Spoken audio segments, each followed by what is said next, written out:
Hello and welcome to episode 54 of the Mr. Douglas Sports Show. I am your host as always, Corey Douglas. And wow, what a week around the NBA.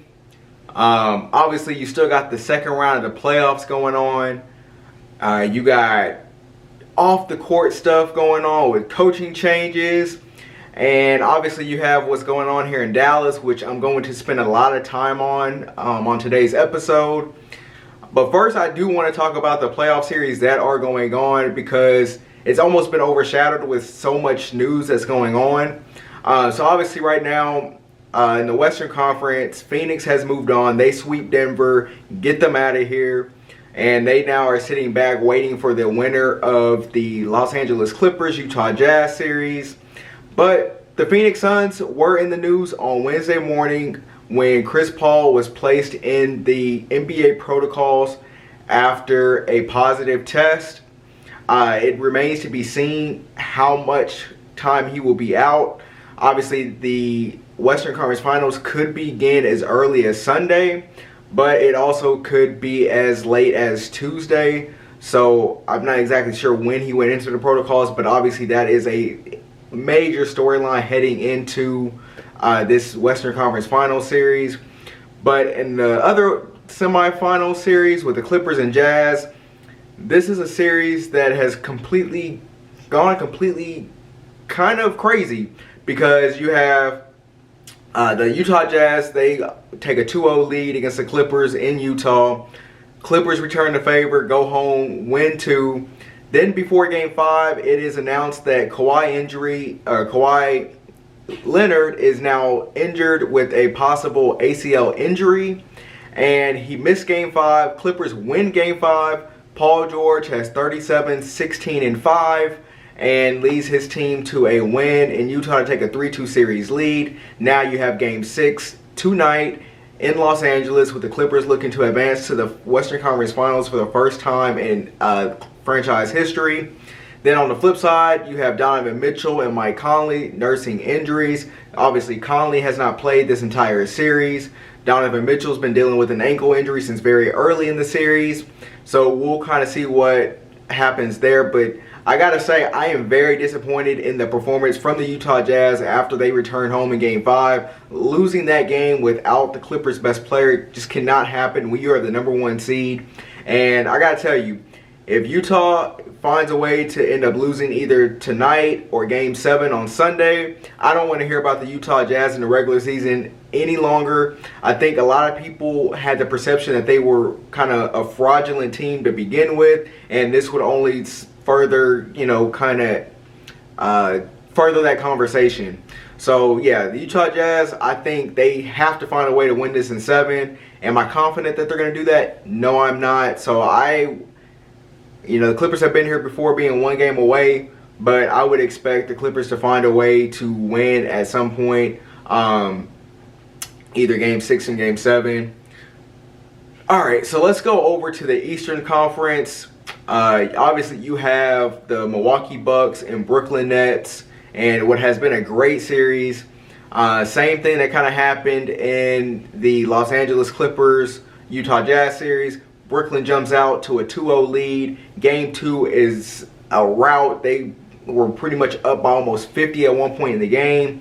Then Milwaukee jumps out to a 30-9 lead against Brooklyn in Game 3. Brooklyn fights back, eventually takes a 3-point lead into the last couple of minutes of the game. Milwaukee scores the last 6 points, which I touched on in last week's episode. Then they come out Game 4. Kyrie gets hurt. Milwaukee wins that one, ties the series 2-2, going back to Brooklyn. Milwaukee jumps out to a huge lead in Game 5. Kevin Durant has one of the performances of the ages, definitely his best playoff performance in his career. 47 points, 16 rebounds, 10 assists. He plays all 48 minutes, and I believe he only shot the ball 23 times, and it was just an incredible performance. Especially when you consider Kyrie being out, and then James Harden did play after being expected to miss another game. James Harden does play basically on one leg, doesn't really do much, goes 1 of 10 from the field. And, like I said, Kevin Durant carries that team and carries that team to a win. Then Game 6 happens on Thursday night. Milwaukee ties the series 3-3. Game 7 is going to be Saturday night. I'm looking forward to that one, and I do think Brooklyn will find a way to win. It's just so hard for me to trust a road team in a Game 7 scenario, and that is why I think Milwaukee loses. And once Milwaukee loses, I think Coach Budenholzer will be out of a job, and we'll get to his replacement, or I think will be the replacement a little later, because it does have a little bit of Mavericks ties to it.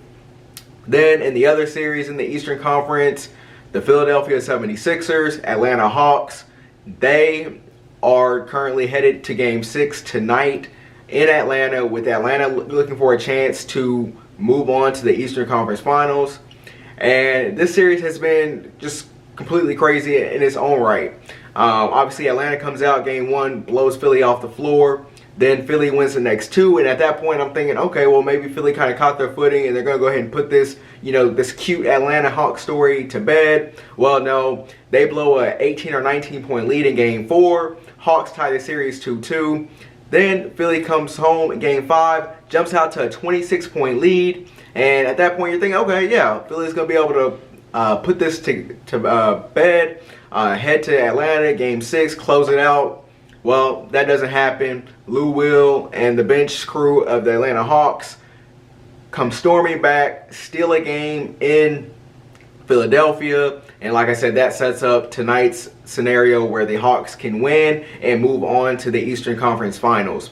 In this series, I do want to circle back to Joel Embiid just real quick, because his second half performances in some cases, especially in Game 4 where he goes 0 of 12 from the field, that cannot happen when you are the franchise's best player, especially when your second best player, quote, quote, Ben Simmons, is scared to shoot.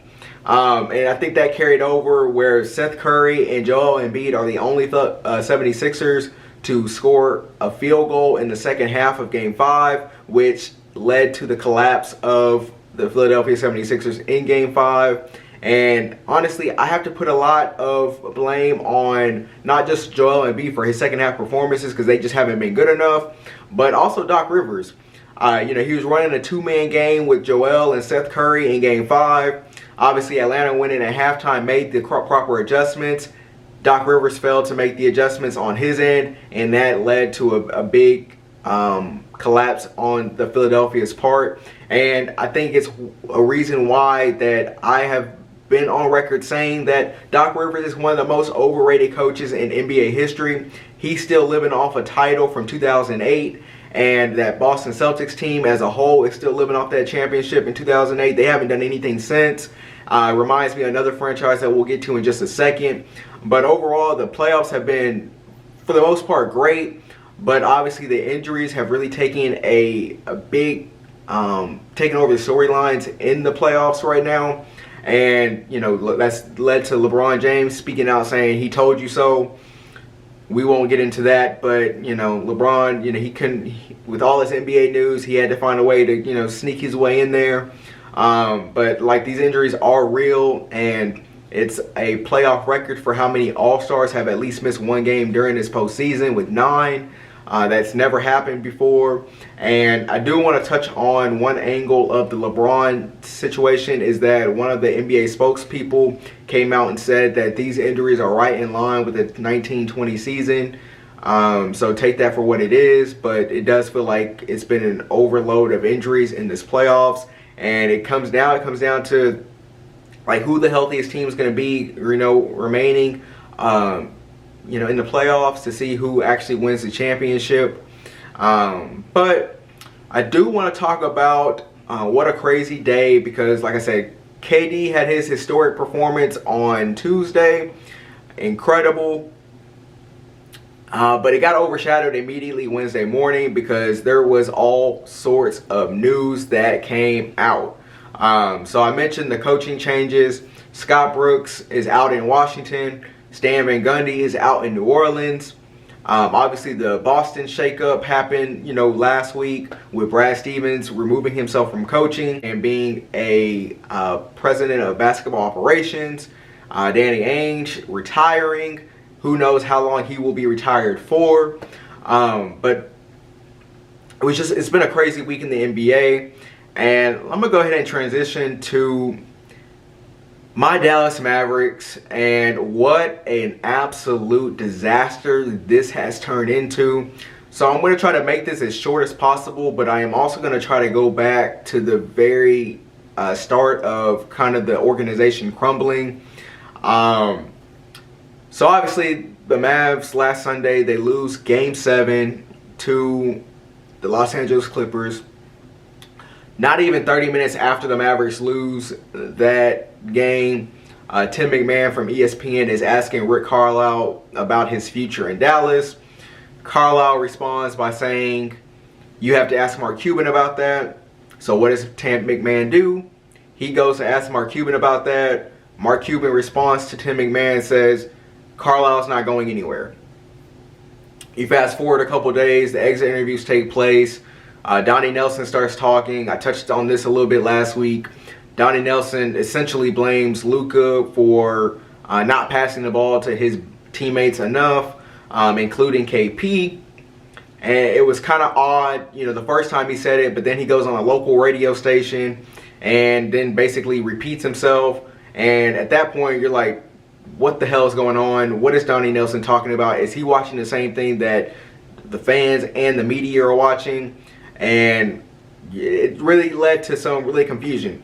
You fast forward a couple more days. Monday, Tim Cato from The Athletic releases an article basically headlining a power struggle that's going on, or that has been going on, in the Maverick front office. Of course, you have Mark Cuban involved. You have Donnie Nelson involved. But then you have this former gambler who's made a lot of money. I'm just going to call him Bobby V, as my boys Reese and Bibbs did on their podcast. I think it's easier because it's easier than saying his name. But yeah, this Bobby V guy comes in. He's a gambler. He's really into analytics. And, he starts slowly but surely starts taking over with certain decision making and just on down the line.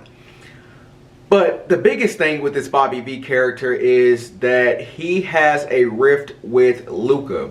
So obviously, I've said this before, if Luka doesn't like somebody in the Mavs organization, they got to go. Whether that's Donnie Nelson, whether that's Bobby V, Carlisle, Kristaps Porzingis, whoever it is, if Luka doesn't like you, they got to go.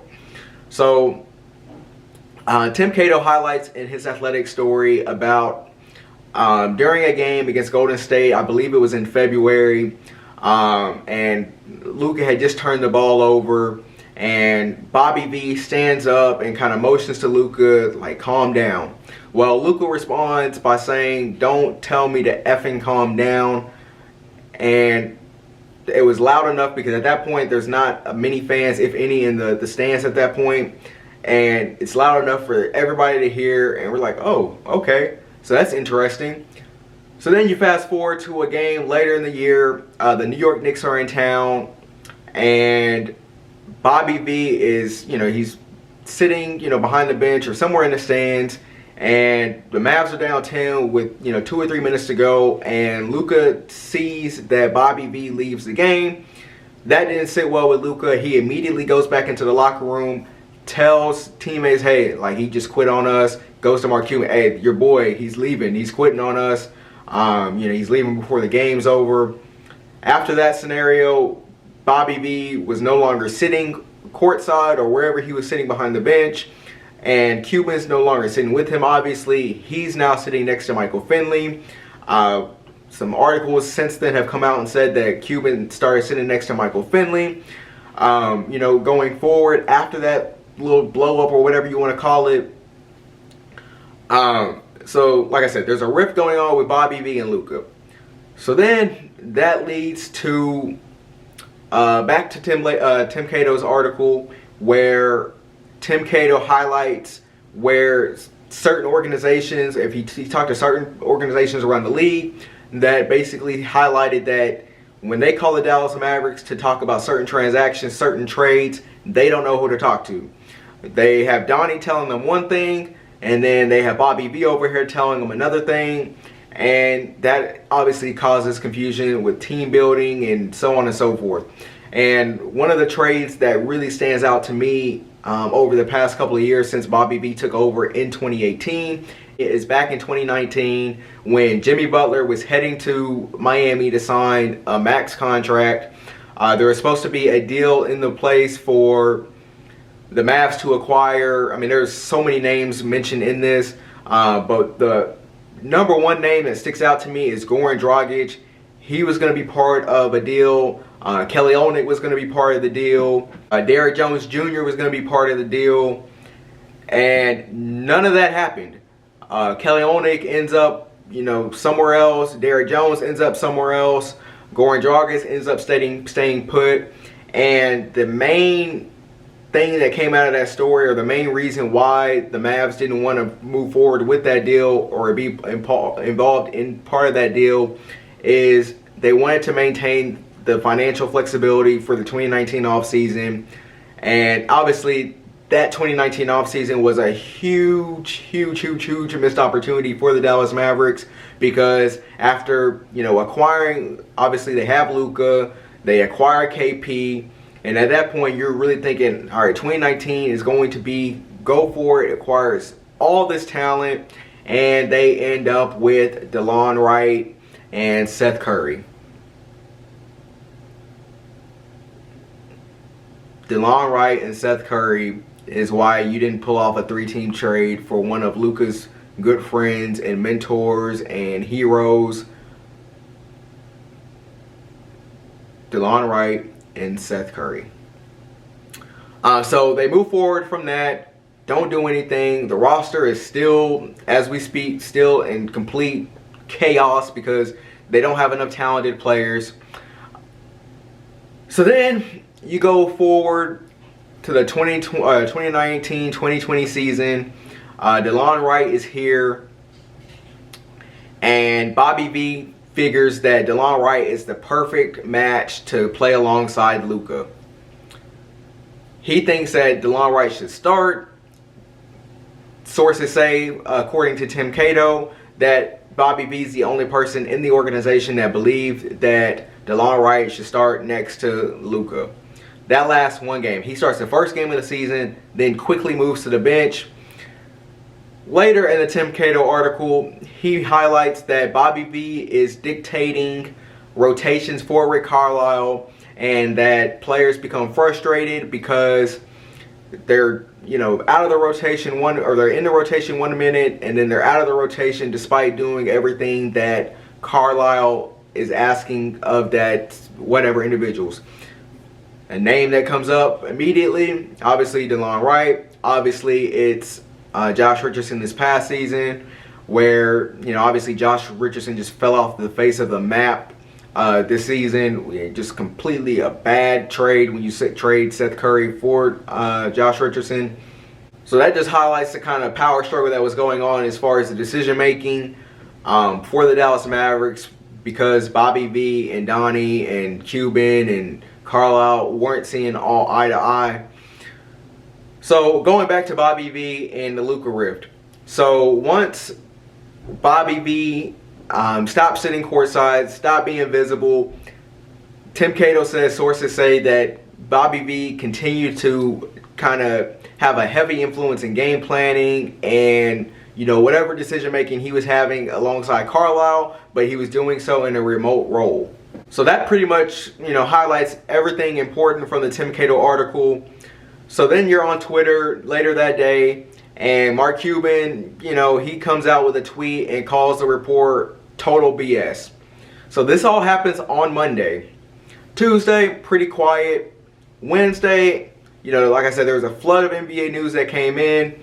Then the biggest news of all comes out, and it is Donnie Nelson is out as president of operations for the Dallas Mavericks. He's out at GM. He would no longer be with the Dallas Mavericks.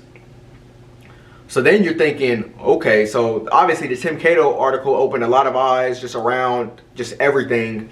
Then on Wednesday, 72 hours after this article comes out, or 48 hours after this article comes out, Donnie Nelson is let go. So then you start thinking, okay, so maybe this was a good thing for Donnie. But then I know my first thought was I wasn't celebrating that. The reason I was not celebrating that is because I know that Donnie Nelson was hugely responsible for having Luka here in Dallas. He's known Luka since he was basically 14. So I start thinking, all right, so what does Luka think about this? Then you fast forward, a couple hours. Mark Spears is on the jump on ESPN, and he is saying one person that is not happy with this decision is Luka. Now, I don't think Mark Spears had any direct insight from Luka that was telling him that Luka was unhappy, because later a lot of the local broadcasters came out and said that Luka has not spoke on this at this point, but because he is back at home training for his Slovenia national team, that he will be speaking to the media on Thursday. So Thursday comes, Luka says that obviously it was tough to see Donnie Nelson go, but he's not the one making those decisions, and he kind of left it at that. So not a real ringing endorsement of Donnie Nelson, but he kind of let you know, kind of insight. He's not, maybe not the most unhappy, but that was tough for him to see. Makes sense, because like I said, he's known him since he was 14. So the day continues, and there's just more and more stuff coming out. Tim McMahon joins the Low Post podcast, and there was a bunch of juicy stuff that came out of this. So some highlights that I have from Tim McMahon's appearance on the Low podcast. If you haven't checked that out, definitely go check that out. The first 40 minutes, if you are a Mavs fan, is incredible.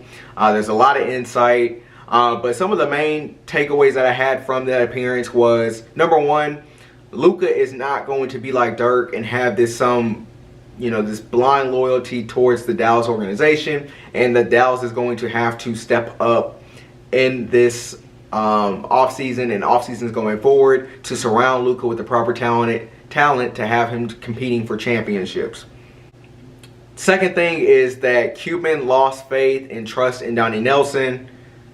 And that is why Bobby V was able to come in and step into the role that he was able to step into. Now, my mind goes to immediately, what or why did Mark Cuban lose trust in Donnie Nelson? That, to me, is an important question. Obviously, the organization hasn't won anything in 10 years. They only have 2 finals appearances, despite having Dirk and Luka in the organization. That could be considered a failure, which I definitely would consider a failure, which is why I wasn't opposed completely to the move. But I think it goes back to what I said at the very beginning of this. You have to do what makes Luka happy. So yeah, that's what that comes down to. Third thing, Bobby V was trying to move up to get Tyrese Halliburton, who was a Rookie of the Year finalist in this season, but that move did not work out. Fourth thing, Bobby V was holding meetings without Donnie Nelson present. So obviously, if Donnie Nelson is in a GM role, this guy, Bobby V, the gambler, should not be holding meetings without the GM about personnel. So that, again, speaks to the dysfunction of this Mavs front office. Luka and Rick did not have the best relationship.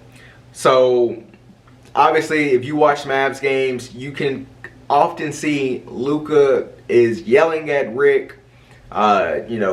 Certain timeout calls Luka's not a fan of. Luka lets Rick know. If Luka's taking out the game in certain situations when he doesn't feel like he needs to come out of the game, Luka will let Rick know about that. The main thing that stuck out to me the most is that the Luka and Rick rift stems from Rick's ability or lack of ability to know how to treat people, know how to talk to people.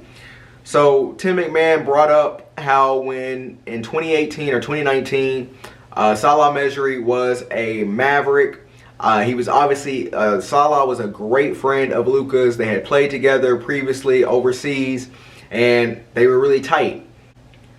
Salah looked at himself as Rick's kind of whipping boy, and Luka took note of that. Luka kind of built up a resentment based off how Rick was treating, some of his teammates and just treating people in general. So that leads me to Thursday afternoon. Rick Carlisle steps down as head coach of the Dallas Mavericks. At that point, I'm like, whoa, okay, this thing is a mess. And I know there's a lot of people, celebrating that move. And yeah, you can have one opinion of Rick.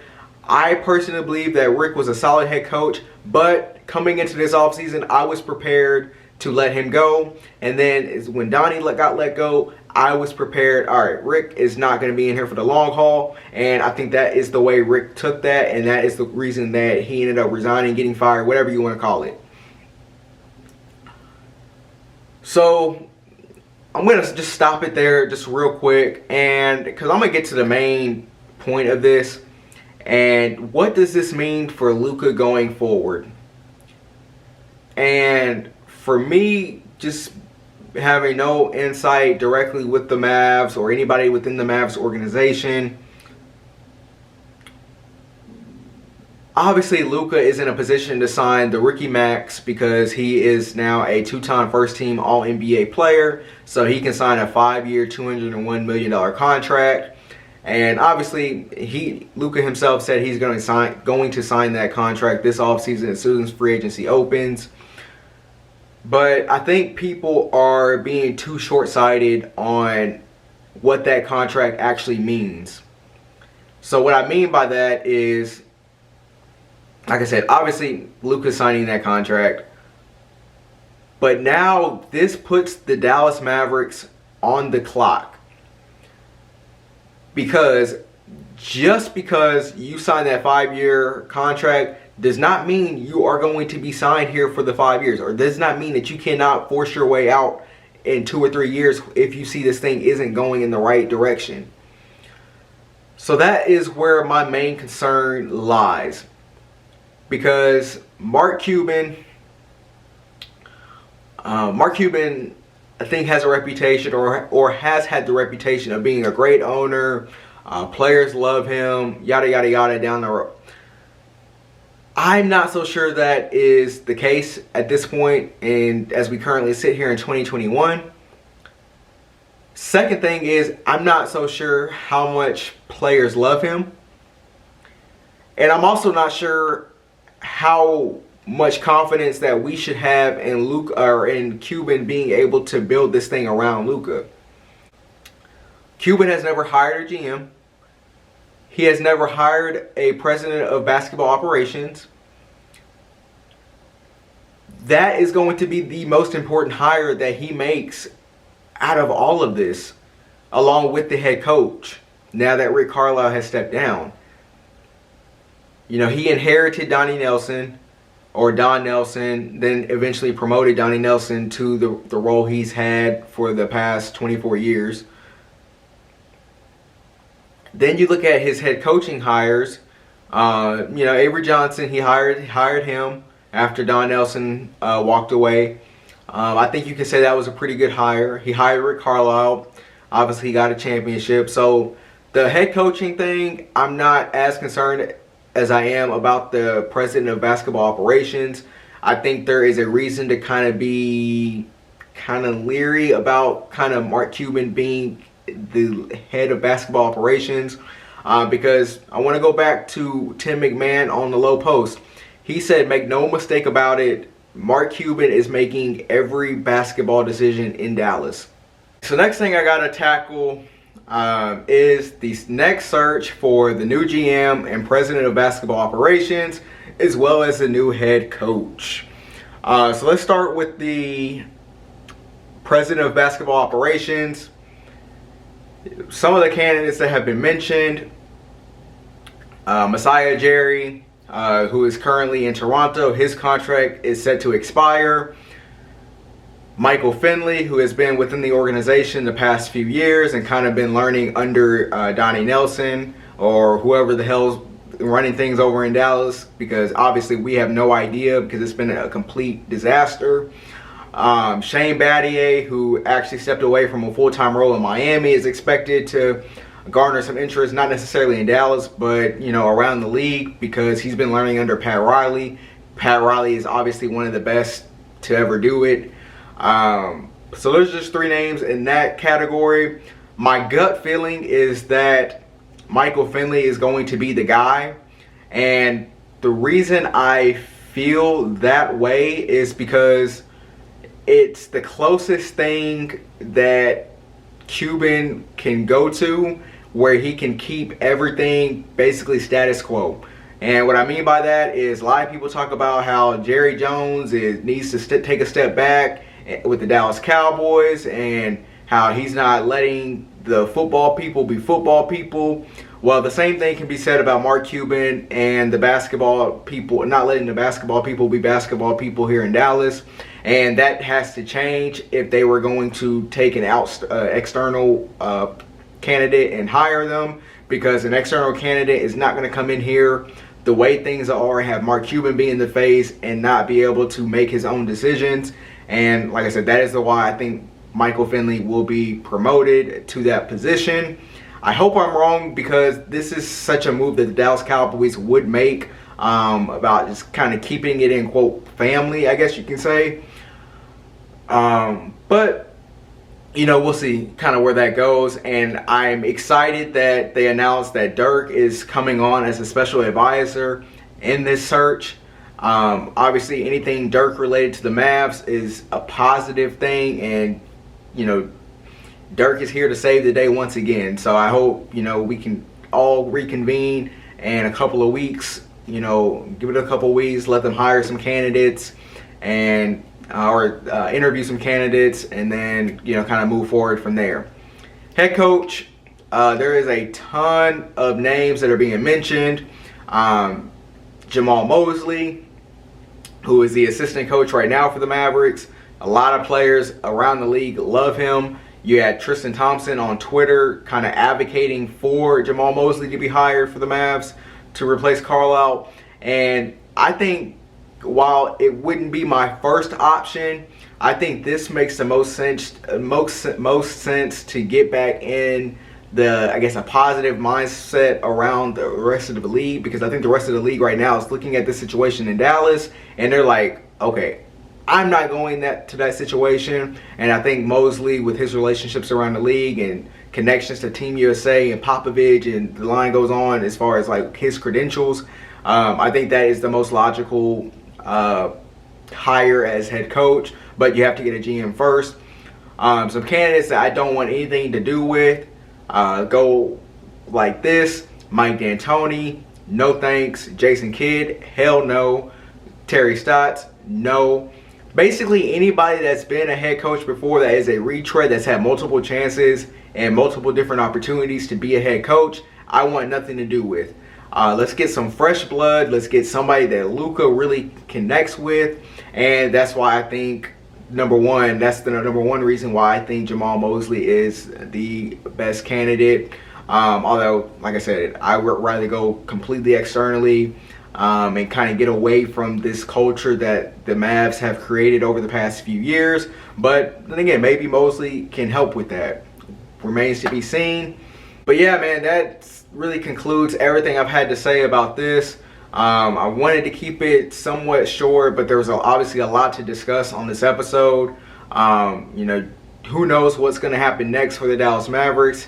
I just hope that Cuban realizes that this is a mess, and I think the best thing that Cuban can do at this point is take a step back and really let the basketball people be basketball people. And I hope that he's putting the people in place to make that happen, so that the Mavs can get back to where they need to be competing for championships and keep Luka around.